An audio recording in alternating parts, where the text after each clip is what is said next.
So I actually paid a four-figure amount to actually learn from a woman that I was very inspired by, and I'll shout her out, Patrice Washington. I always shout her out. She's like my auntie now, but she was my first ever coach. So I invested into her very early on in the beginning of 2020. I jumped on a call with her, and she said something to me. She said to me, "Hayley, you need to go virtual now.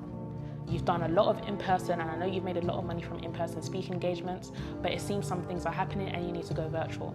Now, I was intending to go virtual and announce that I was going virtual in around June of 2020.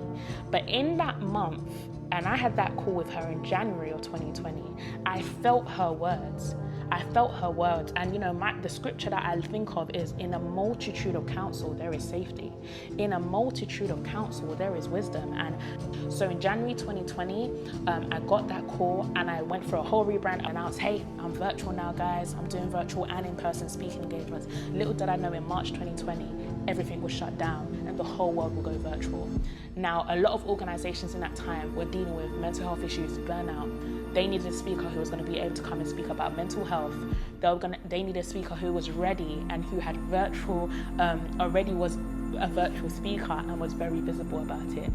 In that time, I had multiple speaking engagements being cancelled, but I also had multiple speaking engagements being booked, and I had 5-figure speaking engagements in sitting down virtually, and that was the first time I'd ever done a 5-figure speaking engagement virtually. So the year before, I did my first ever 5-figure in person, but now I was tapping into the 5-figure virtually.